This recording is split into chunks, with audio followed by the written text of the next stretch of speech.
সব ভালে আছিল তাৰপিছত কি হ'ল এদিন 20 ডিচেম্বৰ গধূলি ৰাতি ধৰি লওক 8:30 মান বজাত সি বেডমিণ্টন খেলি আছিলে। বেডমিণ্টন খেলি থাকোঁতে হঠাতে সি তাৰ এনেকুৱা ফিল হ'ল যে মানে আনইজি ফিল হ'ল আৰু কিবা পেইন নিচিনা সি অলপ কৰিলে তাৰ বুকুত তেনেকুৱা হ'ল যে পেইন হৈছে তাৰ বুকুত, পূৰা ঘামি গৈছে। আমাৰ টেনশ্যন হৈ গ'ল, আমি এতিয়া কি কৰোঁ কি নকৰোঁ।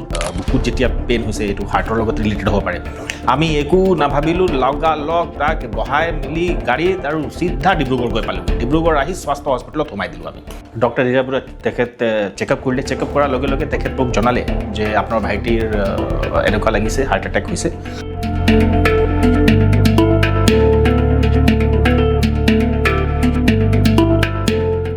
মোৰ নাম ব্ৰিজেশ কুমাৰ মিশ্ৰা আৰু মই তিনিচুকীয়াবাসী হয়।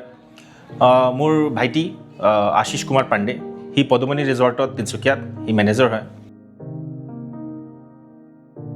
গধূলি ৰাতি ধৰি লওক 8:30 মান বজাত সি বেডমিণ্টন খেলি আছিলে। বেডমিণ্টন খেলি থাকোঁতে হঠাতে সি তাৰ এনেকুৱা ফিল হ'ল যে মানে আনইজি ফিল হ'ল আৰু কিবা পেইন নিচিনা সি অলপ কৰিলে তাৰ বুকুত তেনেকুৱা হ'ল যে পেইন হৈছে তাৰ বুকুত।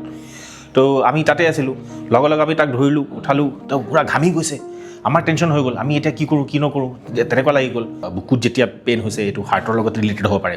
আমি একো নাভাবিলোঁ, চিধা ডিব্ৰুগড় গৈ পালোঁগৈ। ডিব্ৰুগড় আহি স্বাস্থ্য হস্পিটেলত সোমাই দিলোঁ আমি।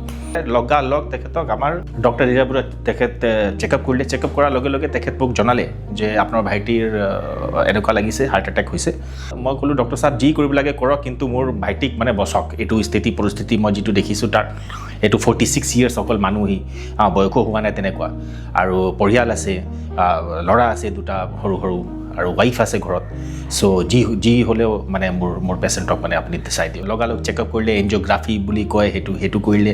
কৰি পেলাই গম পালে ৰাইট ছাইডত 99% ব্লকেট আছিলে। তাৰমানে মানুহ এনেকুৱা ধৰণত বাচি যোৱাটো ডাঙৰ কথা। সেই সময়ত লগালগ ডিচিজন ল'বলগীয়া হ'ল যে এতিয়া এনজিঅ'প্লাষ্ট কৰিব লাগিব। লগালগ ক'লোঁ যে ডক্টৰ চাহাব যি কৰিব লাগে কৰক, কিন্তু ভাইটিক বচাই দিয়ক। এই ৰাতিয়ে তেখেত চব যোগাৰ কৰি আৰু অপাৰেশ্যন থিয়েটাৰত লৈ গৈ গোটেই যি কৰিব লাগে এনজিঅ'গ্ৰাফি, এনজিঅ'প্লাষ্ট এইবিলাক কৰি মেলি তাৰপিছত আমাক লাষ্টত ৰাতি 12-12:30 মান বজাত খবৰ দিছে যে he is out of danger, nothing to worry, everything is fine with my brother. সেইটো কৈ পেলাই তেখেত মানে আমাক অন্ততঃ আমি ৰিলিফটো পালোঁ। আৰু তাৰপিছত ICUত ৰাখিলে। ICUত আমি ভিজিট কৰি থাকিলোঁ। ICU ইজ মানে one of the I think যিমান হস্পিটেলৰ মই ICU, যিহেতু মোৰ আগতে দেউতাও বেমাৰ হৈছে, বিভিন্ন হস্পিটেলত গৈছোঁ, কিন্তু এই হস্পিটেলত স্বাস্থ্য হস্পিটেলত যিটো ICU মই পালোঁ, এই সুবিধা যিটো দিছে তাত মানে কমপ্লিট ক্লাছ ICU ক'ব পাৰোঁ। আৰু তাত প্ৰথমবাৰ মই পালোঁ যে পেচেণ্টৰ ৰুমত পাৰ্চনেল নাৰ্ছ দি দিছে।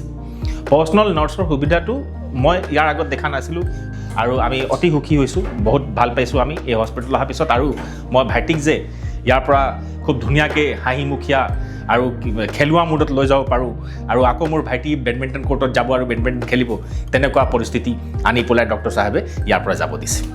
মোৰ ভাইটিক ভাল কৰি দিয়াৰ কাৰণে মই মোৰ ফেমিলিৰ ফালৰ পৰা, মোৰ যিমান সম্বন্ধীয় মানুহ আছে চবৰ ফালৰ পৰা, এই স্বাস্থ্য হস্পিটেলৰ গোটেই ষ্টাফ আদি লৈ, মেনেজমেণ্ট লৈ, আৰু special thanks mentioning to doctor Reza Baruah sir, তেখেতে যিটো আমাৰ কাৰণে কৰি দিছে তাৰ বাবদ আমি চবলে ধন্যবাদ জ্ঞাপন কৰিছোঁ।